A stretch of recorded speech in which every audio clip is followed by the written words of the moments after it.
ये हमारा halo alkane halo alkane series का थर्ड लेक्चर है। इसमें हम न्यूक्लियोफिलिक सब्स्टिट्यूशन रिएक्शंस पढ़ेंगे। बेसिकली हम केमिकल प्रॉपर्टीज स्टार्ट कर रहे हैं और 3 केमिकल प्रॉपर्टीज हमारे पास होती हैं। एक nucleophilic substitution, then elimination and then reaction with metals. तो हम सबसे पहले न्यूक्लियोफिलिक सब्स्टिट्यूशन स्टार्ट करने वाले हैं। इसमें हमारे पास SN1 आता है और SN2 आता है। तो बिल्कुल स्टार्टिंग से लेकर 0 से लेकर बिल्कुल एडवांस तक लेकर के जाएंगे। बहुत ध्यान से समझना, यहाँ से एक क्वेश्चन आपका पक्का होता है एग्जाम में, ठीक है। चाहे आप कॉम्पिटिशन का एग्जाम दें, चाहे बोर्ड से एग्जाम दें, कुछ भी दें, यहाँ से एक क्वेश्चन पक्का है। और मैंने जिस तरीके से इसको ऑर्गेनाइज करा है लेक्चर को, उसमें सब कुछ कवर है, आपको कुछ और एक्स्ट्रा करने की जरूरत नहीं पड़ेगी। तो आइए शुरू करते हैं इस लेक्चर को।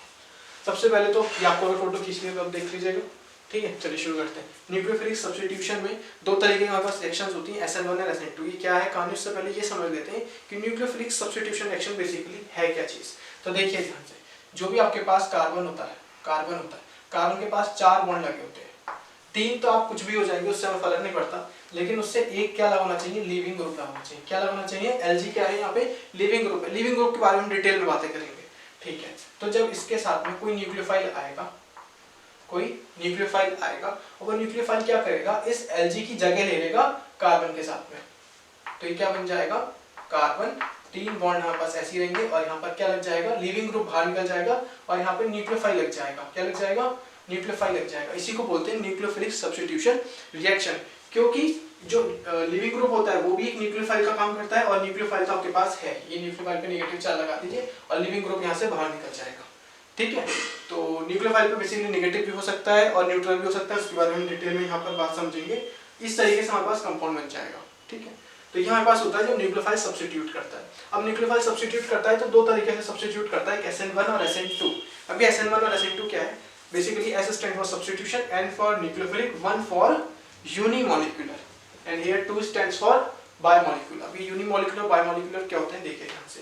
ये आपने देखा, ये आपका क्या कहलाया, ध्यान से बताइए, ये आपका कहलाया सबस्ट्रेट। ये आपका कहलाया सबस्ट्रेट, ध्यान रखेंगे। ये अल्काइल हैलाइड भी हो सकता है, सबस्ट्रेट भी हो सकता है। आप बेसिकली इसको याद रखेंगे, इट इज योर सबस्ट्रेट।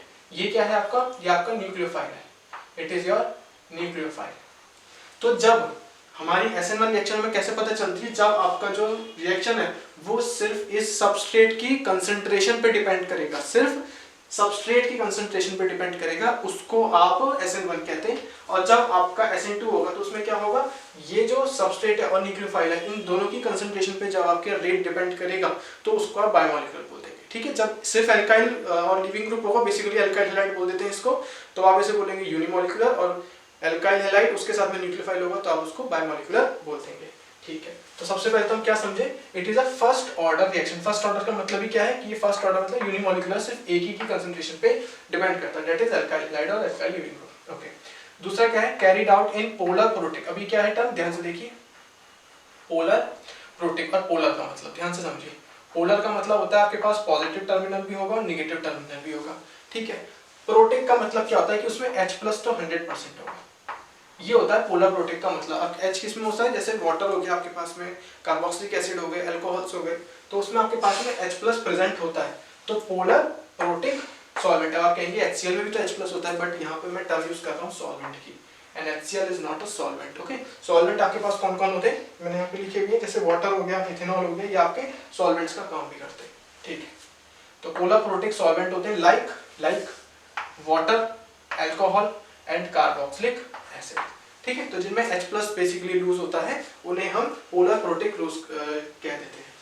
इस दूसरी तरफ यहाँ पे समझिए, ये सेकंड ऑर्डर रिएक्शन होती है। सेकंड ऑर्डर रिएक्शन का मतलब क्या होता है, सेकंड ऑर्डर का मतलब है कि आप समझ चुके हैं alkyl halide, that is alkyl leaving group, उसके साथ में न्यूक्लियोफाइल की कंसंट्रेशन डिपेंड करेगी।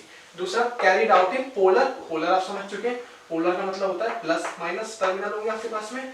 और दूसरा ए प्रोटिक का मतलब है कि यहाँ पर प्रोटॉन नहीं होगा, दैट इज H+ नहीं होगा, ध्यान रखिएगा मेरी बात, H+ नहीं होंगे आपके पास में। पोलर ए प्रोटिक सॉल्वेंट्स कौन कौन से होते हैं आपके पास में, एसीटोन होता है, डाइमिथाइल सल्फोक्साइड होगा, एसीटोनाइट्राइल होगा और DMF होगा। अभी DMSO क्या होता है, जो DMSO is a dimethyl sulphoxide और DMF होता है डाइमिथाइल फॉर्मामाइड। इनके स्ट्रक्चर आपको लिखे हुए नहीं मिलेंगे एग्जाम में, लेकिन फिर भी बुरे वक्त के लिए मैं आपको बता देता हूँ कि जो DMSO होता है, DMSO कुछ इस तरीके से दिखता है,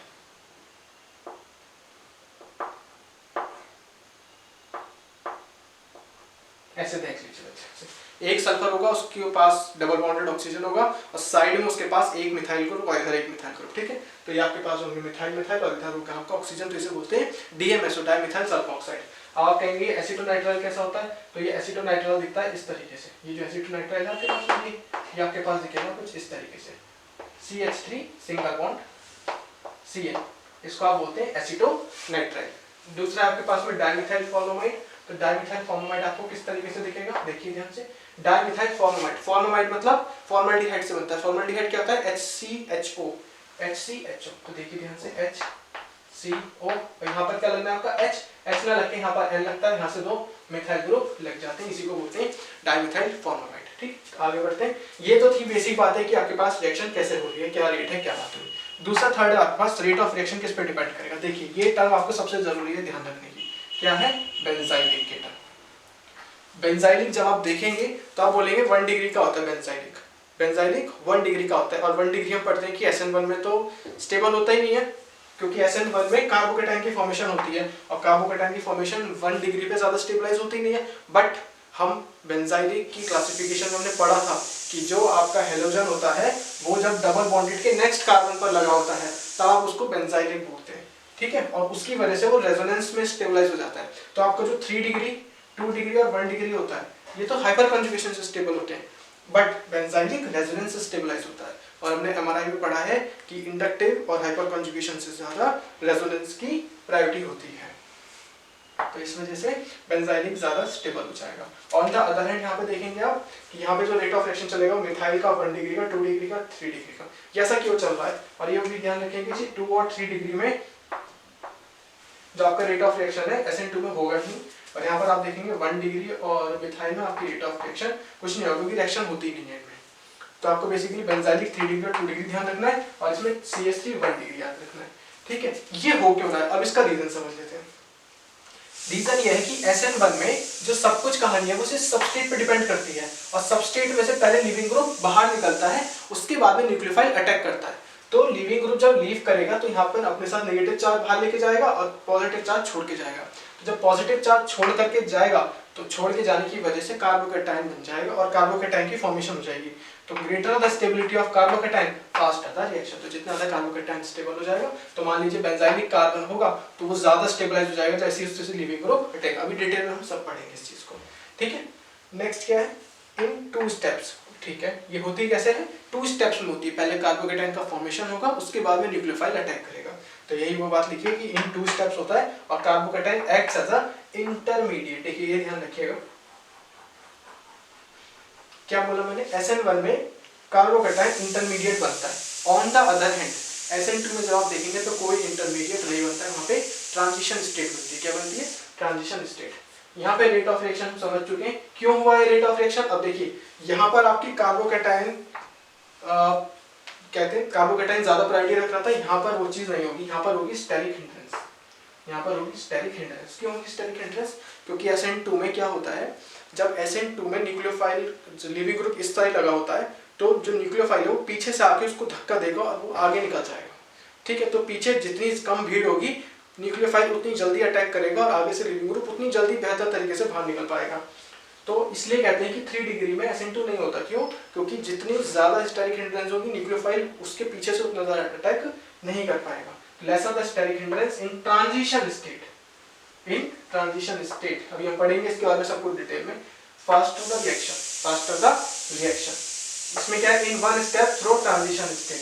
जो SN2 रिएक्शंस होंगी हमारे पास में वो 1 स्टेप में होंगी, सिर्फ ट्रांजिशन स्टेट बनेगी। कैसे बनेगी, क्या होगा, वो सब हम समझेंगे, ठीक है। 5th में आ जाइए, tends to proceed with weak nucleophile. इसमें क्या होते हैं, वीक न्यूक्लियोफाइल होंगे, जैसे वाटर हो गया, मिथेनॉल हो गया। तो जब इसमें से आप ऑक्सीजन का लोन पेयर अटैक करेगा, ध्यान रखिए क्या करेगा, ऑक्सीजन का लोन पेयर अटैक करेगा। But on the other hand आप यहाँ पे देखेंगे तो जैसे ही यहाँ से H प्लस बाहर निकलता है तो बन जाएगा OH माइनस, यहाँ से H प्लस बाहर निकलेगा बन जाएगा CH3O minus, that is methoxide. ये बन गया मिथॉक्साइड, बन गया हाइड्रोक्साइड, ये बन गया साइनाइड। जैसे ही इनपे नेगेटिव चार्ज आ गया ये बहुत ज्यादा अवेलेबिलिटी शो करने लगेंगे न्यूक्लियोफाइल सब्स्टिट्यूट करने के लिए। तो उसी तरीके से ये हो जाते हैं स्ट्रॉन्ग न्यूक्लियोफाइल और ये रहते हैं हमारे पास में वीक न्यूक्लियोफाइल। 6th पॉइंट है इन दोनों का कि जो कॉन्फ़िगरेशन होती है, क्योंकि इसमें न्यूक्लियोफाइल पीछे से आके अटैक करता है इसलिए इन्वर्जन ऑफ कॉन्फ़िगरेशन होती है। बट इसमें क्योंकि लिविंग ग्रुप जिस जगह से हटता है वहीं से न्यूक्लियोफाइल लग जाता है। ऑन द अदर हैंड जो न्यूक्लियोफाइल है वो अपोजिट साइड से भी लग सकता है। कैसे लगेगा अभी वो भी हम समझेंगे, जिस वजह से इसमें रिटेंशन भी होती है और इन्वर्जन ऑफ कॉन्फ़िगरेशन भी होती है। तो ये बेसिक डिटेल था। अगर आपको SN1 और SN2 का डिफरेंस करने को आ जाएगा तो आप सबसे पहले एक टेबल बनाएंगे 6 पॉइंट्स की। अब हम इसको डिटेल में समझेंगे कि कैसे रेट इस पर डिपेंड करता है, कैसे ट्रांजिशन स्टेट बनती है, कैसे ये 2 स्टेप में और एक स्टेप में हो रहा है, क्या इनकी कंडीशंस होती है, ये सब हम अभी समझने वाले हैं। तो आइए ठीक है शुरू करते हैं आगे से। देखिए अभी हमने SN1 और SN2 के बारे में बेसिक थ्योरी समझ चुके हैं, क्या प्रिंसिपल उसके पीछे है, अब किस तरीके से वो प्रिंसिपल काम कर रहा है, कैसे वो हमने पॉइंट्स लिखे हैं। अब हम आइए उस पर बात कर लेते हैं। देखिए ध्यान से, सबसे पहले हम SN1 की बातें करेंगे। SN1 में हमने पढ़ा था कि both retention and inversion of the configuration takes place, कैसे होती है वो समझेंगे, और SN2 में सिर्फ इन्वर्जन हो रहा है वो भी समझेंगे। पहले SN1 की बातें कर लेते हैं। देखिए ध्यान से, SN1 में होता क्या है, अगर मैंने आपसे बोला, यहाँ पे मैंने आपको कहानी सुनाई थी कि कार्बोकेटाइन बनेगा, उसके बाद में न्यूक्लियोफाइल आके अटैक करेगा। तो बेसिकली होता क्या है कि जैसे मैंने अगर यहाँ पर वाटर लिखा तो वाटर में कौन सा न्यूक्लियोफाइल होता है, तो आपको पता है कि OH आपका न्यूक्लियोफाइल होता है, H+ यहाँ से बाहर निकल जाता है। तो बेसिकली HBr बाहर निकल जाएगा और Br की जगह OH लग जाएगा। तो अगर आप इसको ऐसे लिख देंगे C2H5CH single bond CH3 single bond, ये बन जाएगा आपका OH। रिएक्शन सही है, कोई काटेगा, बिल्कुल एकदम सही बात है, सब कुछ ठीक है। बट अब आप 9th-10th क्लास में नहीं है ना जो सिर्फ आप ये रिएक्शंस लिख देंगे, आपको डिटेलिंग समझनी है, अब आपको स्टीरियो समझनी है। उस स्टीरियो को समझते हैं, ध्यान से देखिए। आप 2 तरीके के बॉन्ड देख रहे हैं, इधर भी और इधर भी। एक है आपका सॉलिड वेज, इसे कहते हैं सॉलिड वेज, और ये डैश को कहते हैं dash wedge. Solid wedge and dash wedge same यहाँ पर भी, इसे कहेंगे सॉलिड वेज जो कि ब्रोमीन से जुड़ा है, या आपका डैश वेज जो कि आपका मिथाइल से जुड़ा हुआ है। डैश वेज जो होता है इसका मतलब है बिलो द प्लेन, नीचे की तरफ जाएगा, नीचे की तरफ। और सॉलिड वेज का मतलब होता है ऊपर की तरफ जाने वाला। ठीक है, ये ऊपर की तरफ ब्रोमीन फेस करा हुआ है और CH3 नीचे की तरफ फेस करा हुआ है। यहाँ पर हाइड्रोजन ऊपर की तरफ फेस करा हुआ है और CH3 नीचे की तरफ फेस करा हुआ है। ये आपका एक इथाइल है, ये आपका ब्रोमीन है, ये प्लेन में है, दोनों प्लेन में। यहाँ पर ये हाइड्रोजन और ये इथाइल प्लेन में। ठीक है, चलिए देखते हैं। ये हमने कर दिया, ये मिनट ऑफ जिंदगी। ठीक है, आम जिंदगी और मिनट ऑफ जिंदगी समझिए ध्यान से। यहाँ पर क्या होगा, सबसे पहले ध्यान से देखिए, ये आपका ब्रोमीन है। क्या है, ये आपका ब्रोमीन है। यहाँ से ब्रोमीन बाहर निकलेगा, जैसे ही ये ब्रोमीन बाहर निकलेगा यहाँ पर आएगा कार्बोकेटाइन। अब हमने एक बात समझी थी कि ये वाले जो होते हैं प्रोटिक सॉल्वेंट्स में होते हैं। प्रोटिक सॉल्वेंट में होने का क्या मतलब है कि जब यहाँ पर कार्बोकेटाइन की फॉर्मेशन होगी तो जो प्रोटॉन होता है, प्रोटॉन H+, वो कार्बोकेटाइन के साथ पार्शियल हाइड्रोजन बॉन्डिंग करता है, जो उसे स्टेबलाइज करता है। क्या करता है, स्टेबलाइज करता है, जिसकी वजह से कार्बोकेटाइन की जो फॉर्मेशन होती है वो स्टेबलाइज हो सके। मतलब ये स्टेप स्लो स्टेप भी होने वाला है। ठीक है, क्यों, क्योंकि हाइड्रोजन इसके साथ में पार्शियल हाइड्रोजन बॉन्डिंग करेगा। तो जैसे ही यहाँ से ब्रोमीन क्या करेगा, सबसे पहले लीव करता है, सबसे पहले ब्रोमीन यहाँ से लीव करेगा। जैसे ही लीव करेगा तो ये जो सेंटर में कार्बन है, ये जो सेंटर में आपका कार्बन है, ध्यान से समझना मेरी बात को, ये आपका हाइड्रोजन लगा हुआ था। अब आप कहेंगे यहाँ पर आपने सॉलिड वेज से दिखा रखा है, यहाँ पर मैं सिंगल लाइन से दिखा रहा हूँ, तो अभी उसका मतलब भी बताऊंगा आपको। यहाँ पर आपका लगा हुआ है CH3 और यहाँ आपका लगा हुआ है C2H5। ठीक है, कैसे लगा, ये आपका C2H5 है। जैसे ही ब्रोमीन बाहर निकला तो ब्रोमीन पे आता है माइनस चार्ज, ब्रोमीन का माइनस चार्ज आ गया तो इस कार्बन पे क्या चार्ज आ जाएगा, पॉजिटिव चार्ज आ जाएगा। क्या आ जाएगा, पॉजिटिव चार्ज आ गया। पॉजिटिव चार्ज आने की वजह से ये जो कार्बन है इसकी जो हाइब्रिडाइजेशन है वो क्या हो जाएगी, तो ध्यान रखिए वो कार्बन की हाइब्रिडाइजेशन हो जाएगी sp2। और sp2 की जो शेप होती है वो होती है ट्रायगोनल प्लेनर। कैसी होती है, ट्रायगोनल प्लेनर। प्लेनर का मतलब क्या होता है, जैसे पंखा होता है, पंखे की 3 पर आपको दिखते हैं, सेम यही होते हैं ट्रायगोनल प्लेनर भी। एक ही प्लेन में होता है, कोई पंखे का पर ऊपर नीचे थोड़ी होता है। तो यहाँ पर हम ऊपर नीचे की बात कर ही नहीं सकते, इस वजह से हम स्टीरियो नहीं दिखा सकते, इस वजह से हम 3 डायमेंशनल नहीं दिखा सकते। तो इसका स्पेशल अरेंजमेंट नहीं होता, इसको इस तरीके से हम दिखाते हैं। अब आपको पता है कार्बोकेटाइन है मतलब sp2, और मैक्सिमम p कितने हो सकते हैं, तो p 3 हो सकते हैं। p 3 हो सकते हैं मतलब एक p है, एक p कैसा है इसके पास, खाली है, जिसकी वजह से हम इसे बोलेंगे वैकेंट p ऑर्बिटल। क्या बोलेंगे हम इसे, वैकेंट p ऑर्बिटल। अब इसमें क्या होगा, हमने इसमें ऐड करा अपना न्यूक्लियोफाइल। हम अपना इसमें क्या ऐड करेंगे, न्यूक्लियोफाइल ऐड करेंगे। ये हमारे पास वाटर हमारा न्यूक्लियोफाइल है, ऑक्सीजन के लोन पेयर। ठीक है, क्या है हमारे पास में, ऑक्सीजन के lone pair as a nucleophile का काम करेंगे। ये एक बार ऑक्सीजन के लोन पेयर इस वाले सेकंड p ऑर्बिटल में जाएंगे, एक बार इसके इसमें जाएंगे। ठीक है, तो ये हमारे पास A रूट है, ये हमारे पास में B रूट है। ध्यान से समझ लेते हैं दोनों कैसे होंगे। देखिए सबसे पहले मैं ये वाला बनाता हूँ। अब आप ध्यान से देखेंगे तो आपका ब्रोमीन लगा था राइट साइड में, यहाँ पर आपका वाटर कहाँ से लग रहा है, लेफ्ट साइड से। कहाँ से लग रहा है, लेफ्ट साइड से। लेफ्ट साइड से लगने का मतलब है इधर लग रहा है आपका ब्रोमीन। नीचे आपका क्या लगा हुआ था, नीचे आपका लगा हुआ है इथाइल से, ऊपर आपके पास क्या लगा हुआ है हाइड्रोजन और CH3। अब आपको इनका स्पेशल अरेंजमेंट दिखा देंगे। स्पेशल अरेंजमेंट क्या डिस्टर्ब हुआ, नहीं डिस्टर्ब हुआ, तो मतलब हाइड्रोजन आपका कैसे रहा, हाइड्रोजन आपका इसी तरीके से रहा और आपका CH3 किस तरीके से हो गया, ये आपका CH3 हो गया। ये आपका ए रूट था, क्या रूट था, ये आपका ए रूट है। बी रूट में आपके पास क्या होगा, देखिए ऑक्सीजन का लोन पेयर उसी जगह अटैक कर रहा है जहां पे पहले से ही ब्रोमीन था, मतलब ये कुछ इस तरीके से दिखा रहा है। ये यहाँ पर वाटर का लोन पेयर आया है, तो यहाँ पर वाटर आकर के अटैच हो जाएगा और ऑक्सीजन के ऊपर क्या चार्ज आ जाएगा, पॉजिटिव चार्ज आ जाएगा। क्या जाएगा ऑक्सीजन के ऊपर, पॉजिटिव, क्योंकि ऑक्सीजन 3 बॉन्ड नहीं बना सकता। यहाँ पर क्या होगा, सेम कहानी देखिए, यहाँ पे वाटर का लोन पेयर इस तरफ से अटैक कर रहा है, तो यहाँ पर लग जाएगा OH2+ लग जाएगा। यहाँ पर नीचे क्या था आपका इथाइल था, ठीक है। यहाँ इधर की तरफ क्या था आपका हाइड्रोजन था, कहाँ था, हाइड्रोजन था, तो हाइड्रोजन की कॉन्फ़िगरेशन अनचेंज्ड है, अनचेंज है, तो हाइड्रोजन को हम यहाँ दिखा देंगे और यहाँ पर आपका क्या लगा हुआ है, CH3 लगा हुआ है, ठीक है। नेक्स्ट स्टेप क्या होगा आपका, डीप्रोटोनेशन। क्यों होगा, क्योंकि ये आपका न्यूट्रल न्यूक्लियोफाइल था, क्या था, न्यूट्रल न्यूक्लियोफाइल था। जब भी न्यूट्रल न्यूक्लियोफाइल्स होते हैं लास्ट में डीप्रोटोनेशन करना होता है। उसका दूसरा रीजन ये भी है क्योंकि यहाँ पे वाटर है, अगर यहाँ से एक H लॉस हो जाएगा तो H+ बाहर निकल जाएगा और OH न्यूट्रल बन जाएगा। तो ये बनेगा क्या नेक्स्ट स्टेप में, तो ये बन जाएगा आपके पास में कार्बन या आपका इथाइल, यहाँ पर आपका बन जाएगा OH, क्या बन जाएगा OH। हुआ क्या बेसिकली, H+ बाहर निकल गया। H+ बाहर निकलने के स्टेप को क्या बोलते हैं हम, डीप्रोटोनेशन बोलते हैं। यहाँ पर आपका ऊपर हाइड्रोजन लगा हुआ है और यहाँ से आपका CH3 लगा हुआ है, ठीक है। तो आपने देखा यहाँ पे कौन सी कॉन्फ़िगरेशन आपके पास में बन गई है, यहाँ पर आपके पास में OH, Br पहले राइट में था और न्यूक्लियोफाइल जब आया तो पीछे की तरफ लग गया, दैट्स व्हाई आप इसे बोलेंगे इन्वर्जन ऑफ कॉन्फ़िगरेशन,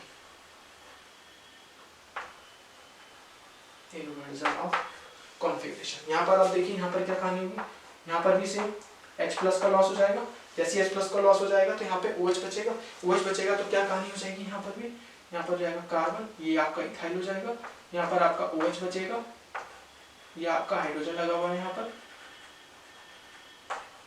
और ऊपर आपका CH3 लगा हुआ है, ये आपका CH3 लगा हुआ है। तो यहाँ पर आपकी कौन सी कॉन्फ़िगरेशन हो गई है, ये आपकी हो गई है, क्योंकि OH उसी जगह लगा हुआ है जहाँ पे Br लगा हुआ था, तो इसलिए आप इसे बोलेंगे ये आपका रिटेंशन हो गया है, ये आपका क्या हो गया है, रिटेंशन हो गया है। ये बात आप समझ गए अच्छे से कि रिटेंशन क्यों हुआ, क्योंकि OH उसी प्लेस पर आकर लगा जहाँ पे पहले Br लगा हुआ था। अब ये आपका फाइनल प्रोडक्ट है, ये आपका फाइनल प्रोडक्ट आया, इन्वर्जन भी आया और रिटेंशन भी आया, ठीक है। कैसे आपकी स्टीरियो हुई इसमें, ये आपको समझ में आ गई, ठीक है। यहाँ पर आप देखिए बायोमोलिकुलर में क्या होगा, SN2 में क्या होगा।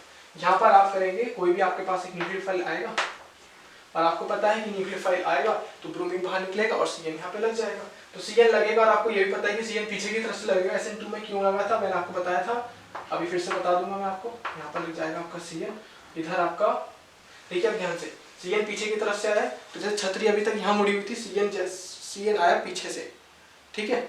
ये देखिए ध्यान से, छतरी यहाँ की तरफ मुड़ी हुई है इस तरफ की तरफ और ब्रोमीन यहाँ से बाहर निकला हुआ है। जैसे CN इधर से अटैक करेगा ये इधर की तरफ मुड़ जाएगी, तो छतरी एक तरीके से समझिए, जब स्ट्रॉन्ग फोर्स लगती है हवा की तो अपनी डायरेक्शन मूव कर लेती है ना, नीचे की तरफ होती है फिर वो ऊपर की तरफ अपना मूव कर लेती है। सेम यहाँ पर वो कहानी होगी, जैसे CN पीछे की तरफ से आएगा वो हवा की तरह इसको पूरे को उधर की तरफ कन्वर्ट कर देगा और जिसकी वजह से जो CH3 है वो इस तरफ चला जाएगा, जो हाइड्रोजन है वो यहाँ और जो C2H5 है वो यहाँ पर चला जाएगा। अब इसी को हम स्टीरियो में समझते हैं कैसे होगा, देखिए ध्यान से, ये आपका कार्बन, ये आपका इथाइल, ये आपका ब्रोमीन, ये आपका CH3 और ये आपका H इस कार्बन से जुड़े हुए हैं। जैसे ये नेगेटिव चार्ज क्या करेगा, इस कार्बन पे अटैक करेगा। कहाँ से अटैक करेगा, जिस डायरेक्शन में लीविंग ग्रुप लगा होगा, लीविंग ग्रुप के बिल्कुल अपोजिट डायरेक्शन से अटैक करेगा। ब्रोमीन लगाया आपका ऊपर की तरफ, तो ये CN नीचे की तरफ से अटैक करेगा। कहाँ से अटैक करेगा, नीचे की तरफ से अटैक करेगा। तो जैसे नीचे की तरफ से अटैक करेगा तो देखिए ध्यान से क्या कॉन्फ़िगरेशन बनेगी इसकी, ये ध्यान से समझना। ब्रोमीन था ऊपर की तरफ, ठीक है, कहाँ है ब्रोमीन, ऊपर की तरफ है, अभी भी ब्रोमीन कहाँ रहेगा, ऊपर की तरफ रहेगा, कहाँ रहेगा, ऊपर की तरफ रहेगा, ठीक है, समझ गए हम ये वाली बात। CN है आपका पीछे की तरफ से आया, पीछे की तरफ से आया मतलब अगर ये ऊपर है तो CN कहाँ से आएगा, CN आएगा आपका इस तरीके से, इसे थोड़ा सा और छोटे कर देते हैं, ये हो जाएगा, जो आपका CH3 लगा हुआ है, क्या बताइए अब वो CH3 कहाँ चला जाएगा, बताइए CH3 ध्यान से कहाँ चला जाएगा, CH3 लेगा इसकी जगह, क्योंकि जैसे ही CH3 पीछे था, अब Cl ने पीछे से आके अटैक कर दिया, तो CH3 कहाँ चला जाएगा, आगे चला जाएगा, CH3 कहाँ चला जाएगा, आगे चला जाएगा। तो क्या ब्रोमीन के पास आगे वाला बॉन्ड रहेगा, नहीं रहेगा। बस यही बात आपको समझनी है कि कैसे इसकी स्टीरियो चेंज हो जाती है। यहाँ पर CH3 कहाँ चला जाएगा, तो आपका CH3 चला जाएगा ऊपर की तरफ, CH3 चला जाएगा आपका ऊपर की तरफ, ये आपका चला गया ऊपर की तरफ CH3, ठीक है। और जो आपका हाइड्रोजन था उसे आप ऐसे ही रहने दीजिए, ये आपका हाइड्रोजन है, और ये आपका नीचे इथाइल लगा हुआ तो इथाइल लगे रहने दीजिए। अब देखिए ध्यान से, बहुत ध्यान से समझना, ये जो आपकी फेज बनी है, ये जो आपका फेज बना है, ध्यान से देखिए, ये बॉन्ड कैसा है, ये बॉन्ड आपका हो रहा है ब्रेक, ये बॉन्ड कैसा हो रहा है आपका ब्रेक होने वाला है, ये बॉन्ड कैसा हो रहा है, ये बॉन्ड आपका फॉर्मेशन कर रहा है। बस ये बात आपको समझनी है, ये वाला जो बॉन्ड है वो आपका क्या कर रहा है, CBr का ब्रेक कर रहा है, और CCl का बॉन्ड क्या कर रहा है, फॉर्मेशन कर रहा है। और ये आपकी बनी है एक ट्रांजिशन स्टेट, क्या बनी है ये आपकी ट्रांजिशन स्टेट बनी है, इंटरमीडिएट नहीं बना है। यहाँ पर आप देखेंगे तो ये जो कार्बोकेटाइन बना है इसको आप क्या नाम देंगे, इसे आप बोलेंगे एक इंटरमीडिएट का, इसे आप नाम देंगे एक इंटरमीडिएट का। क्या इसे आप इंटरमीडिएट का नाम देंगे, नहीं, इंटरमीडिएट होते हैं हमेशा carbocation, carbon A9, free radical, carbon nitrate, वो यहाँ पे कुछ ऐसा बना कोई भी चार्ज आया नहीं आया, जब नहीं आया तो आप इसको कभी भी करें, कभी भी आप इसको इंटरमीडिएट का नाम नहीं देंगे, ट्रांजिशन स्टेट का नाम देंगे। अब क्योंकि एक कार्बन से 5 बॉन्ड बन रहे हैं, 1 2 3 4 और 5, इस वजह से ये जो ट्रांजिशन स्टेट होती है इसकी जो ज्योमेट्री होती है, जैसे यहाँ पर मैंने आपको क्या ज्योमेट्री बताई थी, sp2 की वजह से इसकी ज्योमेट्री हो गई थी ट्रायगोनल प्लेनर। क्या हो गई थी, ट्रायगोनल प्लेनर हो गई थी। ऑन द अदर एंड अगर आप यहाँ पे देखेंगे 5 बॉन्ड है, तो 5 बॉन्ड की वजह से इसकी जो ज्योमेट्री हो जाएगी ट्रायगोनल बाइपिरामिडल, ट्रायगोनल बाइपिरामिडल, ठीक है, क्या हो जाएगी ट्रायगोनल बाइपिरामिडल। तो ये आप बेसिक बात समझ गए। अब क्या होगा, यहाँ से ब्रोमीन का बॉन्ड ब्रेक कर जाएगा, और ब्रोमीन का जैसे बॉन्ड ब्रेक करेगा Cn का बॉन्ड कंफर्म हो जाएगा और आपकी ज्योमेट्री फिक्स हो जाएगी। देखिए कैसे, ये हुआ आपके पास में कुछ इस तरीके से, C यहाँ पर आपका लगा Cn, CH3 आपका कहाँ चला गया था, ऊपर चला गया था, क्यों, क्योंकि पीछे की तरफ से Cn ने उसकी जगह ले ली थी। यहाँ पर लग गया आपका CH3, यहाँ आपका हाइड्रोजन लगा हुआ था, और यहाँ से आपका इथाइल ग्रुप लगा हुआ है, ठीक है। तो ये हुआ क्या आपका, बेसिकली ये हुआ है इन्वर्जन ऑफ कॉन्फ़िगरेशन, ठीक है। इन्वर्जन ऑफ कॉन्फ़िगरेशन कैसे, ब्रोमीन लगा था आगे की तरफ, पीछे की तरफ से आके Cl लग गया। बस कंडीशन आपको क्या याद रखनी, ये जो अटैक हो रहा है, ये जो अटैक यहाँ पर हो रहा है, ये बिल्कुल 180 डिग्री अपोजिट से हो रहा है, 180 डिग्री अपोजिट डायरेक्शन में, ठीक है, 180 डिग्री अपोजिट डायरेक्शन। जिस डायरेक्शन में लिविंग ग्रुप लगा हुआ है उसके बिल्कुल 180 डिग्री पीछे की तरफ से जो आपका न्यूक्लियोफाइल है वो अटैक करेगा, ठीक है। तो आप बार बार ही कहानी सुन रहे हैं, लिविंग ग्रुप की कहानी है क्या, वो भी हम समझेंगे। पहले आप ये बात समझ गए नहीं समझ गए, मुझे बताइए कि रिटेंशन ऑफ कॉन्फ़िगरेशन कैसे होती है और इन्वर्जन ऑफ कॉन्फ़िगरेशन कैसे होती है। अब आपको एक चीज और बताता हूँ, एक हमारे पास में टर्म होती है कायरल, ठीक है, एक टर्म होती है आपके पास में कायरल, एक टर्म आपके पास में होती है एसिमेट्रिक,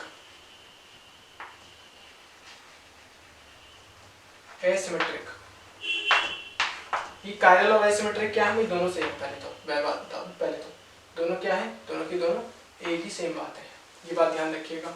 अब कायरल और एसिमेट्रिक सेम बातें हैं, ठीक है। होता क्या है इनका मतलब, जब एक कार्बन क्योंकि कार्बन की वैलेंसी होती है 4, टेट्रावैलेंट है, और कार्बन की 4 वैलेंसी जब डिफरेंट हो जाए, क्या हो जाए, कार्बन की 4 वैलेंसी डिफरेंट हो जाए, तब आप उसको कायरल कार्बन बोलते हैं। कायरल कार्बन को ही एसिमेट्रिक बोलते हैं। अब ध्यान से पहले मैं आपको इस एसिमेट्रिक का मतलब बता दूं, उससे पहले कायरल कार्बन का काम क्या होता है ये बता देता हूँ।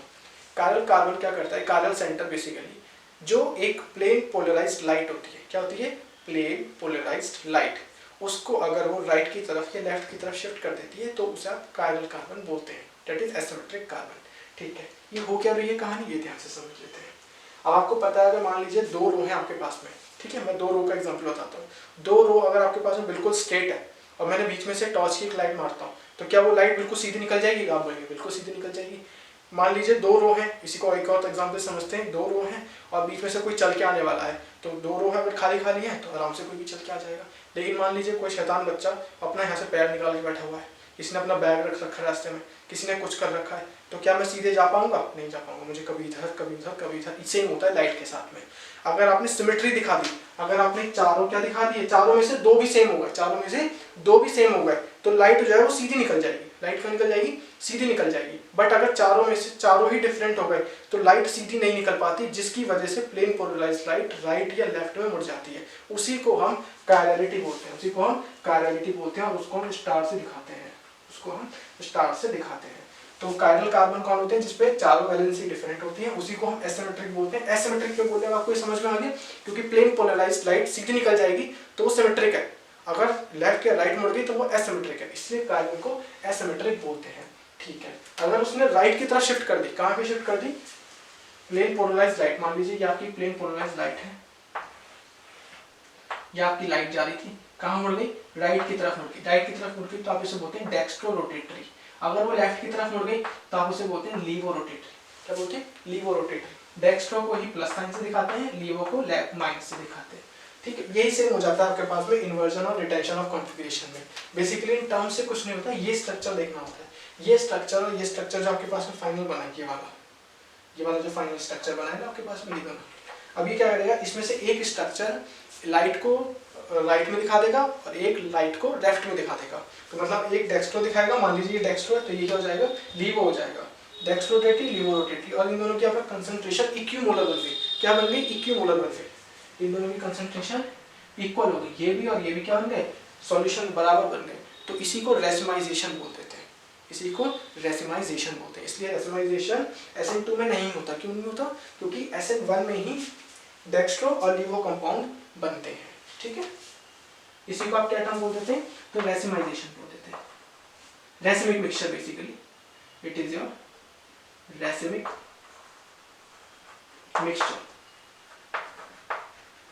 रेसिमिक मिक्सचर बोल देते हैं। मान लीजिए एक की मान लीजिए डेक्स्ट्रो है और ये आपका लीवो है, यहाँ पे जो आपका बना ये लीवो बना। तो मान लीजिए डेक्स्ट्रो की कंसंट्रेशन ज्यादा है और लीवो की कंसंट्रेशन कम है, तो हमें क्या करना पड़ेगा? लीवो की कंसंट्रेशन बढ़ानी पड़ेगी और डेक्स्ट्रो की वही रखेंगे। तो जब इस प्रोसेस को क्या बोलते हैं? इस प्रोसेस को जब दो आपके पास इनएंशियोमर होते हैं, इन्हीं को हम क्या बोलते हैं? बेसिकली इनएंशियोमर्स भी बोलते हैं। क्या बोलते हैं? इनएंशियोमर्स बोलते हैं। क्यों बोलते हैं? क्योंकि ये दोनों एक दूसरे की मिरर इमेज होती है, जो एक दूसरे पे सुपर इम्पोज नहीं करती। ये बात आप ध्यान रखिएगा कि आपने OH आपके पास में। हाँ जी, ठीक है, ठीक है। तो ये आपके पास दो इनएंशियोमर्स होते हैं। ये जो दो इनएंशियोमर आपके पास बने, ये इनएंशियोमेरिक एक्सेस में अगर कोई भी हो गया, तो अगर आपको इनका रेसिमाइजेशन कराना है, इनको रेसिमिक मिक्सचर में कन्वर्ट करना है, तो आप उस प्रोसेस को रेसिमाइजेशन बोलेंगे। और उसमें प्लेन पोलराइज्ड लाइट है वो ना तो लेफ्ट में जा पाएगी और ना ही राइट में जा पाएगी। तो जो रेसिमिक मिक्सचर आपका बनता है, रेसिमाइजेशन, ठीक है, रेसिमाइजेशन जब हो जाता है तो आपकी जो वो कंपाउंड बनेगा, फाइनल मिक्सचर जो बनेगा, वो ऑप्टिकली इनएक्टिव होगा। वो ऑप्टिकली कैसा होगा? इनएक्टिव होगा। ये बात आप ध्यान रखेंगे।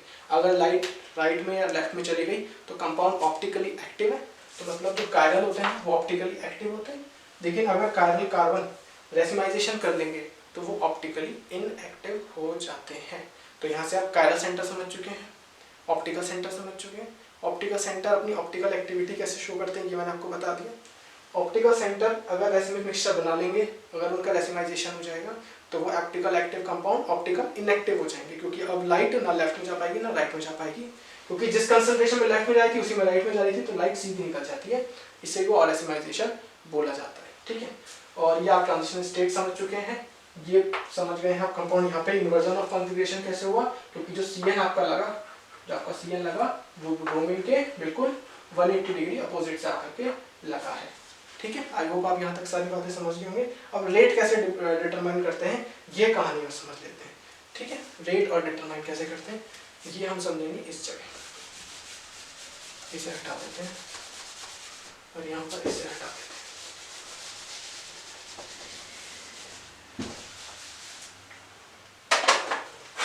देखिए ध्यान से, यहाँ पर जो आपका रेट है वो रेट किस पर डिपेंड करेगा? सबसे पहले तो ये आपका क्या है? एक एल्काइल हैलाइड है। क्या है? Alkyl halide. Basically CH3 CH2 CH CH3 Br। क्या है ये? CH3 2H5CH3Br, ये आपका एक एल्काइल हैलाइड है। ठीक है, इस पे डिपेंड करेगी कंसंट्रेशन? यस करेगी। क्यों करेगी? क्योंकि यहाँ भी है, ये यहाँ भी है। ठीक है, ये न्यूक्लियोफाइल यहाँ भी है और ये न्यूक्लियोफाइल यहाँ भी है, मतलब ये न्यूक्लियोफाइल की कंसंट्रेशन पर भी डिपेंड करेगी, ये ध्यान रखेंगे आप। तो दैट्स वाई इसे हम बोलते हैं बायोमोलिकुलर, मतलब सबस्ट्रेट की कंसंट्रेशन और न्यूक्लियोफाइल की कंसंट्रेशन पे दोनों पे रेट डिपेंड कर रहा है। ठीक है, अगर मैंने इस सबस्ट्रेट की कंसंट्रेशन को 2 टाइम्स बढ़ा दिया तो रेट भी 2 टाइम्स बढ़ जाएगा। अगर मैंने इसकी कंसंट्रेशन को 2 टाइम्स बढ़ा दिया तो भी रेट 2 टाइम्स बढ़ जाएगा। इन दोनों की कंसंट्रेशन को साइमल्टेनियसली 2 टाइम्स बढ़ा दिया तो 2 टाइम्स बढ़ने की वजह से रेट बन जाएगा 4 टाइम्स। अगर ध्यान रखिएगा, ये चीज सिर्फ किसमें चलेगी? SN2 में। किसमें चलेगी? SN2 में। जैसे ही आप SN1 में आ जाएंगे, पीछे की तरफ आ जाएंगे, तो यहाँ पर जब मैं आपसे बोलूंगा कि रेट किस पे डिपेंड कर रहा है, तो रेट डिपेंड करेगा सिर्फ और सिर्फ सबस्ट्रेट की कंसंट्रेशन पर। आपका सबस्ट्रेट है यहाँ पर C2H5CH3Br, इस पे डिपेंड करेगी, सिर्फ इस पर ही डिपेंड करेगी, न्यूक्लियोफाइल की कंसंट्रेशन पे डिपेंड नहीं करेगी, बात ध्यान रखिए। तो अगर मैं इसकी कंसंट्रेशन 2 टाइम्स बढ़ा दूं तो रेट क्या हो जाएगा? 2 टाइम्स हो जाएगा। अगर मैं वाटर जो कि नॉन न्यूक्लियोफाइल है इसकी कंसंट्रेशन 2 टाइम्स बढ़ा दूं, 4 टाइम्स बढ़ा दूं, क्या रेट पे कुछ फर्क पड़ेगा? नहीं। तो ध्यान रखिएगा, in SN1 the rate of nucleophile is independent to the rate of reaction. ठीक है, ये वाटर जो कि न्यूक्लियोफाइल है SN1 में, उसका रेट पे कुछ फर्क नहीं पड़ता है। आई होप ये बात आप समझ गए होंगे कि इसमें जो रेट है सिर्फ एक ही स्पीशीज दैट सबस्ट्रेट पे एल्काइल हैलाइड पे डिपेंड करता है, वहाँ पे न्यूक्लियोफाइल की कंसंट्रेशन पर भी डिपेंड करेगा। ठीक है, अभी आप लिविंग ग्रुप की जो बातें कर रहे हैं ना, लिविंग ग्रुप ज्यादातर आपके पास होंगे हेलोजन्स। ज्यादातर क्या होंगे आपके पास में? हेलोजन्स होंगे। इररेस्पेक्टिव टू द SN1 और SN2 जो लिविंग ग्रुप अपना इन्फ्लुएंस दिखाते हैं वो दोनों के लिए बराबर होता है। तो ध्यान रखेंगे, ये जो मैं आपको बताऊंगा बायोमोलिकुलर के लिए भी होगा, ये मैं बताऊंगा SN1 के लिए भी होगा। ठीक है, क्या है कहानी? देखिए ध्यान से, जब भी किसी हेलोजन के ऊपर नेगेटिव चार्ज आता है तो वो स्टेबल हो जाता है। ठीक है, तो आपने देखा होगा, अगर मैं आयोडीन पे माइनस चार्ज लगा दूं, ऑन द अदर हैंड मैं Br पे भी माइनस लगा दूं, क्लोरीन पे भी लगा दूं, फ्लोरीन आपको देखेगा नहीं, समझ आना फ्लोरीन लीस्ट ही होने वाला है, फ्लोरीन आपको न्यूक्लियोफिलिक सब्स्टिट्यूशन में नहीं देखेगा। ठीक है, यहाँ पर आयोडीन पे माइनस, आयोडीन का साइज कितना बड़ा है? लेट्स से ये आयोडीन का साइज है, तो ये ब्रोमीन का साइज है, तो ये क्लोरीन का साइज है। ये आयोडीन, ये ब्रोमीन, ये क्लोरीन। तो बताइए आयोडीन पे माइनस ज्यादा अच्छे से डिस्पर्स है, ब्रोमीन को उससे कम, क्लोरीन को उससे कम। तो सबसे ज्यादा जितना ज्यादा नेगेटिव चार्ज डिस्पर्स होता है उतना ज्यादा वो स्टेबलाइज होता है, उतना ज्यादा स्टेबलाइज है तो उतनी जल्दी उसके निकलने की पॉसिबिलिटी होगी। मतलब स्टेबिलिटी अगर मैं पूछूं आपसे लिविंग ग्रुप की हैलाइड में, तो आयोडीन की लिविंग ग्रुप की टेंडेंसी क्या होती है? ज्यादा होती है। लिविंग ग्रुप की टेंडेंसी, तो ज्यादातर आपको जो लिविंग ग्रुप दिखेंगे वो आपको Cl, Br और I ही दिखेंगे। आगे थोड़ा और जाकर के आपको मैं हाइड्रोक्साइल और टोसाइलेट के बारे में पढ़ाऊंगा, बट अभी आपको सिर्फ बेसिक इतना ध्यान रखना है, क्लोरीन, ब्रोमीन और आयोडीन में जो आयोडीन होता है, अगर मैं यहाँ पर आयोडीन लगा देता और ब्रोमीन लगा देता और आपसे पूछता है कि न्यूक्लियोफाइल आपका सेम है और किसका रेट फास्टर होगा, आयोडीन वाले कंपाउंड का या ब्रोमीन वाले कंपाउंड का, तो आप बोलते हैं आयोडीन वाले कंपाउंड का, क्योंकि आयोडीन का निकलना बहुत ईजी होता है। जब आयोडीन बहुत स्टेबल है तो बहुत जल्दी से निकलेगा, और जितनी जल्दी से निकलेगा कार्बोकेटाइन की फॉर्मेशन उतनी जल्दी हो जाएगी, और जितनी जल्दी कार्बोकेटाइन की फॉर्मेशन होगी उतनी जल्दी आपकी आगे रिएक्शन प्रोसीड करेगी। पहली बात। दूसरी बात सेम यहाँ पर आपके लिए हो जाएगा, जितनी जल्दी यहाँ से आपका न्यूक्लियोफाइल अटैक करने के लिए क्या करना पड़ेगा? लिविंग ग्रुप को लीव करना पड़ेगा, और लिविंग ग्रुप आपके पास सबसे स्टेबलाइज कौन सा होता है? I- होता है। अब जैसे ये I- यहाँ पर लगेगा, ये यहाँ पर लग करके जल्दी से निकलेगा और CN आपका अटैक कर देगा।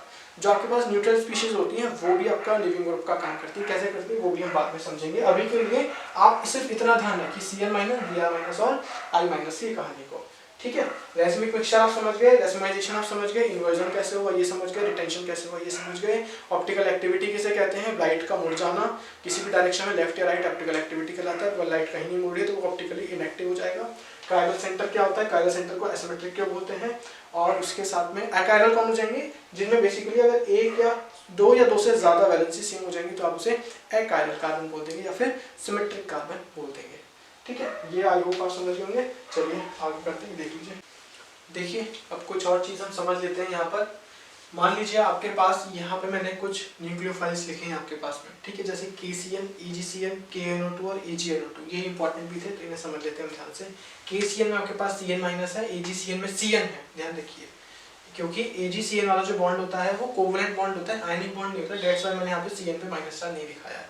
KCl में ऑन द अदर हैंड आयनिक होता है, दैट्स व्हाई Cl माइनस है। KNO2 में NO2 माइनस होगा और AgNO2 में NO2 सिंगल बॉन्डेडली होगा क्योंकि AgNO2 भी अगेन कोवैलेंट बॉन्डेड है। ठीक है, तो होगी क्या कहानी, अब मैंने यहाँ पे जो A है यहाँ पर आपको जनरल स्टेटमेंट दिखा दिया, ये जो RX है एल्काइल हैलाइड से, ठीक है, एल्काइल हैलाइड की रिएक्शन मैंने A से कराई है तो ये आपके पास A है सारे। तो जब ये एल्काइल हैलाइड A से रिएक्शन करेंगे तो A से रिएक्शन करने का मतलब ये Cl माइनस से रिएक्शन कर रहा है, तो RX जब Cl माइनस से रिएक्शन करेगा तो यहाँ बन जाएगा RCN, क्या बन जाएगा यहाँ पर RCN बन जाएगा और ये जो आपका X माइनस है यहाँ से बाहर निकल जाएगा। ठीक है, ये तो आप समझ गए, इसमें तो कोई प्रॉब्लम है नहीं। ध्यान से देखिए अब आगे क्या होगा, AgCN में ये आपका Cn सिंगल बॉन्डेडली अटैच है, बट इस बार क्या होगा, आपके पास जो कंपाउंड बना है वो बना है एल्काइल आइसोसाइनाइड। क्या बना है, आइसोसाइनाइड या आइसोसाइनेट कह सकते हैं आप इसको। आइसोसाइनेट क्यों बना है यहाँ पे, क्योंकि ध्यान से देखिए जब आप Cn माइनस की बात करते हैं तो Cn माइनस किस तरीके से दिखता है आपको, इस तरीके से C triple bond N, carbon पर माइनस चार्ज मतलब कार्बन पर 2 इलेक्ट्रॉन रहते हैं फ्री। ये कार्बन के जो दो बॉन्ड है दैट इज नेगेटिव चार्ज, ये अटैक करेगा इस R पे और यहाँ से X बाहर निकल जाएगा और सीधा सीधा अटैक होता है, इसलिए R से C अटैच होता है, दैट्स व्हाई RCN बना था यहाँ पर। ऑन द अदर हैंड जब यहाँ पर सिंगल बॉन्डेडली होता है तो कार्बन और नाइट्रोजन में से नाइट्रोजन के पास जो लोन पेयर होता है ये अटैक करेगा। क्या कौन अटैक करेगा, क्योंकि अभी इलेक्ट्रॉन रिच अपना नाइट्रोजन हो चुका है तो दैट्स व्हाई नाइट्रोजन अटैक करेगा यहाँ पर अपने लोन पेयर से और यहाँ से ये X बाहर निकल जाएगा, Ag के साथ में AgX बाहर निकल जाएगा और आपका क्या लग जाएगा N से, क्योंकि अटैक हो रहा है दैट्स व्हाई जैसे ये हुआ है ये कहानी RX प्लस NC इस पर लोन पेयर है और ये जाएगा इसके पास और यहाँ से Cn को अटैक बाहर निकाल देगा X को और ये बन जाएगा RNC प्लस X माइनस आपका बाहर निकल जाएगा। क्यों हो रही है ये कहानी, क्योंकि N ने अपने लोन पेयर को डोनेट करा है और लिविंग ग्रुप निकल गया हमारा बाहर और ये जो X है ये Ag के साथ में AgX बना लेगा। सेम होगा KNO2 के साथ में, KNO2 कैसे होता है O double bond N single bond O minus. अब क्योंकि O पे माइनस चार्ज है तो ये O का माइनस चार्ज ही R पे अटैक करेगा, दैट्स व्हाई R से ONO जुड़ेगा। अब इसका नाम क्या होता है, तो इसका नाम होता है alkyl nitrite, alkyl nitrite. But जब आप इसको देखेंगे AgNO2 को तो ये आपके पास ONO बॉन्ड है, ये आपके पास सिंगल बॉन्डेडली अटैच है। तो अब क्या होगा, मैंने आपको एक कहानी पढ़ाई थी, ये ऑक्सीजन का लोन पेयर ज्यादा डोनेशन करेगा या नाइट्रोजन का लोन पेयर ज्यादा डोनेशन करेगा, तो आपने मुझे बताया था, याद होगा आप सभी को, नाइट्रोजन का लोन पेयर डोनेशन करता है इजीली, दैट्स व्हाई नाइट्रोजन का लोन पेयर फिर से यहाँ पे अटैक करेगा और बना लेगा NO2, इसे बोलते हैं नाइट्रो एल्कीन, इसका नाम होता है नाइट्रो एल्कीन। ठीक है, इसे बोलेंगे हम नाइट्रो एल्कीन। ये आप कहानी समझ गए, ये आपके पास बी हो जाएंगे सारे, ये आपके पास ए लिखे हुए और ये बेसिक हो गया आपके पास RX, ये आपका एक एग्जांपल हो गया। ठीक है, ये आप बातें समझ गए, यही स्टार वाली थी अपने, जिसे कहते हैं ना स्टार, अलग से लास्ट मोमेंट पे क्या रिवाइज होनी चाहिए ये सब आपको पता होना चाहिए। यहाँ पर देख लीजिए, यहाँ पर आपके पास आयोडीन लगा है, जिस कार्बन से लगा है वो कार्बन फर्दर एक ही कार्बन से, तो मतलब 1 डिग्री हैलाइड है, 1 डिग्री हैलाइड है तो SN2 जाएगा, SN2 जाएगा नहीं, वो पीछे पढ़ाया था आपको। ये बेंजाइलिक आयोडाइड है, क्या है ये बेंजाइल आयोडाइड। बेंजाइल आयोडाइड क्या करेगा, ध्यान से देखिए, सबसे पहले ये जो आयोडीन है ये अपना ग्रुप लीव करके बाहर निकल जाएगा। क्यों निकल जाएगा, क्योंकि iodine is a good leaving group. तो ये क्या होगा, फर्स्ट स्टेप में आपके पास बन जाएगा CH2 पर पॉजिटिव चार्ज। क्या बन गया, CH2 पर पॉजिटिव चार्ज आ गया। अब ये बन गया बेंजाइलिक कार्बोकेटाइन, और ये कार्बोकेटाइन कितना स्टेबलाइज है ये सब आप -R में पढ़ चुके हैं रेजोनेंस की वीडियो में। तो ये फर्दर यहाँ जाएगा और ये रेजोनेंस बनाएगा, 5 रेजोनेटिंग स्ट्रक्चर्स बनेंगे, वो कहानी आपको पता है। अब क्या होगी कहानी, ये समझिए ध्यान से। एक बात हमेशा ध्यान रखना, जब भी KOH आपको लिखा हुआ देखिए, हमेशा ध्यान रखना कि वहाँ पे एक्वस है या अल्कोहलिक है। अगर अल्कोहलिक होता है तो एलिमिनेशन करता है, वो हम नेक्स्ट वीडियो में समझेंगे। बट क्योंकि अब यहाँ पे एक्वस है तो एक्वस में होने की वजह से ये K और OH का काम अलग अलग हो जाएगा। तो यहाँ पे बेसिकली आपके पास है OH माइनस, क्या है आपके पास में OH माइनस, और ये OH माइनस फर्दर इस पर अटैक कर देगा और अटैक करने की वजह से आपके पास फाइनल आंसर क्या बन जाएगा, ये बन जाएगा आपके पास में final answer that is CH2OH। क्या बन जाएगा, CH2OH, इसे आप बोलते हैं बेंजाइल अल्कोहल। अब आप मुझे बताइए, जैसे बेंजाइल अल्कोहल बना, सेम क्या एलाइल में भी हो सकता है, एलाइल भी 1 डिग्री हैलाइड होता है, allyl CH2 double bond CH single bond CH2 single bond I, वो भी तो 1 डिग्री हैलाइड है, बट क्या वो SN1 से जाएगा SN2 से, अगेन वो भी SN1 से जाएगा, क्योंकि allyl carbocation are very much stable. तो अगर आपको एक प्रॉपर ऑर्डर बताना हो तो क्या बताएंगे, सबसे पहले आप बताएंगे benzyl carbocation, then 3 degree, then allyl, then 2 degree, बस खत्म यहीं पे। और आप एक चीज और ध्यान रखिएगा, पीछे बताने से रह गई थी, ये जो स्टेप होता है यहाँ पर आपको कार्बोकेटाइन बनता है, ये जो कार्बोकेटाइन फॉर्मेशन होता है इसी को आप क्या बोलते हैं, इंटरमीडिएट बोलते हैं, इसी को आप क्या बोलते हैं, इंटरमीडिएट बोलते हैं। तो ये वाला जो स्टेप होता है, ये वाला स्टेप, इसी स्टेप को आप रेट डिटरमाइनिंग स्टेप कहते हैं। क्या कहते हैं? रेट डिटरमाइनिंग स्टेप कहते हैं। रेट डिटरमाइनिंग स्टेप कौन सा होता है? जो सबसे पूरी रिएक्शन में स्लोएस्ट स्टेप होता है। क्या होता है? स्लोएस्ट स्टेप को रेट डिटरमाइनिंग स्टेप कहते हैं। ये बात आप ध्यान रखना, रेट डिटरमाइनिंग स्टेप होता है ये वाली चीज। Rate determining step, slowest step जो होता है हमारे पास में, उसी को रेट डिटरमाइनिंग, आरडीएस कहते हैं शॉर्ट में इसको। तो ये जो स्टेप होता है आपके पास में, ये इसी को बोलते हैं आरडीएस। ये फर्स्ट स्टेप होता है, ये आपका सेकंड स्टेप होता है। तो this is your first step और ये आपका सेकंड स्टेप, ठीक है, क्योंकि SN1 टू स्टेप प्रोसेस होता है, दैट्स व्हाई। और जो कंसंट्रेशन डिपेंड करेगी रेट के लिए, वो किसकी डिपेंड करेगी? सिर्फ इसकी, बेंजाइल आयोडाइड की, जो rate directly proportional to this. और एक्वस KOH को आप 1000 मोल डाल दीजिए, 10,000 मोल डाल दीजिए, उससे कुछ फर्क नहीं पड़ेगा, ठीक है। अब बात एक इनेंशियोमेरिक टर्म्स हमने यूज करी थी। तो इनेंशियोमर का मतलब क्या होता है? जैसे कि मान लीजिए कि आपका कार्बन है और आपने देखा यहाँ पे CH3 है, या C2H5 है, या H है, या OH है, चारों वैलेंसी अलग अलग है, तो आप बोलेंगे कि ये कायरल कार्बन है। क्या है? Chiral carbon. और कायरल कार्बन को दिखाने का तरीका क्या होता है? उसमें स्टार दिखा दीजिए, ठीक है। कायरल कार्बन हो गया आपके पास में। ये मैंने मिरर दिखा रखा है। मिरर का मतलब क्या होगा? बिल्कुल इमेज पलट जाएगी। ये OH राइट में था, लेफ्ट में आ गया। ये C2H5 लेफ्ट में था, आगे राइट में चला गया। CH इस डायरेक्शन में था, मिरर इमेज में यहाँ दिखाएगा, H इधर था, H नहीं इधर हो जाएगा। तो ये बेसिकली क्या है? कंप्लीटली इसकी मिरर इमेज। अब ये मिरर इमेज का काम क्या होता है ये समझ लीजिए ध्यान से। ये हाथ है आपका, ये हाथ और ये हाथ है। ये दोनों हाथ क्या है? एक दूसरे की, ध्यान से देखेंगे तो ये आपके दोनों है मिरर इमेज। ये दोनों मिरर इमेज है। जैसे ही मैं इन दोनों हाथ को इसके ऊपर रख दूंगा तो ये क्या हो गए? मछली नहीं है, ये क्या बन गई आपकी? ये बन गई मिरर इमेज, जो कि एक दूसरे पे सुपर इम्पोज नहीं कर पाई। सुपर इम्पोज का मतलब क्या होता है कि जो चीज मिरर इमेज है वो सिमेट्री फॉर्म अगर कर गई, मतलब अगर इस तरीके से मैं आपको दिखा दूं, ये अगर मिरर इमेज होती तो ये क्या कर रही है? सुपर इम्पोज कर रही है। बट मिरर इमेज तो ये है आपके पास में। इनको जैसे मैंने एक दूसरे के ऊपर रखा तो क्या ये सुपर इम्पोज करी? ये अंगूठे तो खाली हो गए, ये एक दूसरे के ऊपर तो नहीं आए, तो इसे बोलते हैं नॉन सुपर इम्पोजेबल। क्या बोलते हैं? Non super imposable. सेम यहाँ देखिए, अगर आप इन दोनों को एक दूसरे के ऊपर रखेंगे तो इसका OH बाहर निकल जाएगा, इसका OH इधर बाहर निकल जाएगा, दोनों अंगूठे जो काम कर रहे थे हमारे पास में इस तरीके से, ये वाली कहानी हो जाएगी। जिसकी वजह से आप इसको क्या बोलेंगे कि ये और ये एक दूसरे के मिरर इमेज हैं, जो कि नॉन सुपर इम्पोजेबल है। क्या है ये? Non super imposable mirror images. Non super imposable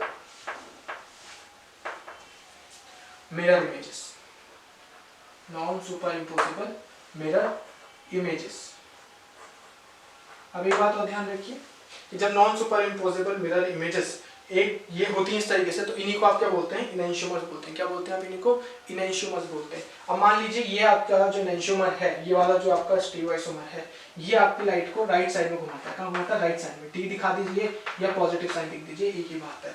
ये मान लीजिए ये लेफ्ट साइड घुमाता है, मे बी, कोई फिक्स नहीं होता कि आपको एग्जैक्टली लिखना है। आप कंडीशन लिखेंगे कि मान लीजिए ये आपका डेक्स्ट्रो रोटेटरी है और ये आपका लीवो रोटेटरी है, और इन दोनों का जो मिक्सचर है वो क्या बन गया? ये भी 50% बन गया 50 रेशियो में, और ये भी किसमें बन गया? 50 रेशियो में बन गया। तो इन दोनों का रेशियो क्या है? 50:50।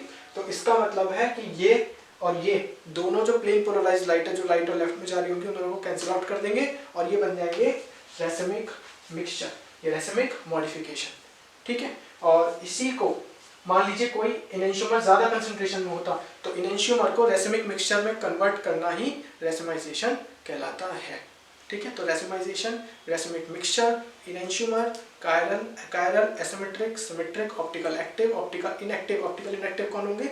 जो लाइट को लेफ्ट और राइट में मूव नहीं कर पाएंगे, डाइवर्ट नहीं कर पाएंगे, क्योंकि उनमें 2 या 2 से ज्यादा वैलेंसी कार्बन की सेम होंगी, ठीक है। तो आप इनेंशियोमर्स की टर्म समझ गए, ठीक है। इनेंशियोमर्स होते हैं, डायस्टेरियोमर्स होते हैं, मेजो कंपाउंड्स होते हैं। ये सब हम आगे आने वाले लेक्चर्स में और अच्छे से स्टीरियो के लेक्चर में समझेंगे। अभी आपके लिए चैप्टर के लिए जो जरूरत है मैंने वो आपको बता दिया। ये आप एक्वस केमिकल की कहानी समझ गए, आरडीएस क्या होता है ये समझ गए। इस तरीके से आपका 1 डिग्री हैलाइड भी SN1 देते हैं, कैसे देते हैं? इस तरीके से देते हैं। ये आपके पास में कुछ स्पेशल थे। बेसिकली ये जो आपके पास रिएजेंट्स होते हैं ये आपके पास एम्बिडेंटेंट होते हैं। क्या होते हैं? इनके लिए टर्म यूज की जाती है एम्बिडेंटेंट, एम्बिडेंट लिगेंड। कोऑर्डिनेशन में भी हम इनको पढ़ते हैं कि जो ये आपका NO2 होता है, ये आपका जो CN होता है या SCN होता है, ठीक है, ये जो हमारे पास रिएजेंट होते हैं बेसिकली, लिगेंड्स जो होते हैं नेगेटिव चार्ज न्यूक्लियोफाइल होते हैं, ये एम्बिडेंट होते हैं, मतलब इनके पास एक से ज़्यादा पोजीशन होती है डोनेट करने के लिए। और जो एम्बिडेंट होते हैं न्यूक्लियोफाइल, ये हमेशा यूनिडायरेक्शनल होते हैं। कैसे होते हैं? यूनिडायरेक्शनल होते हैं, मतलब इनके पास ज़्यादा एक ही नेगेटिव चार्ज होता है, ठीक है। तो ये बात आप समझ गए। तो ये जो हमने लिखे थे ये एम्बिडेंटेड के एग्जाम्पल थे। और तो आई होप आप न्यूक्लियोफिलिक सब्स्टिट्यूशन अच्छे से समझ चुके होंगे। इसके बाद हम एलिमिनेशन रिएक्शन विद मेटल्स और बॉइलिंग पॉइंट, मेल्टिंग पॉइंट की बातें करेंगे अपने नेक्स्ट लेक्चर में। और उसके अलावा हमारे पास फिर केमिकल प्रॉपर्टीज ऑफ हेलोवेलेंसी बचेंगी और उसे करके हम चैप्टर को फिनिश करेंगे। ओके, इस वीडियो को अगर आपको पसंद आई हो तो इसे लाइक कीजिए, शेयर कीजिए, सब्सक्राइब कीजिए। Thank you so much for watching and Akash chemistry YouTube channel को फॉलो कीजिए। Thank you.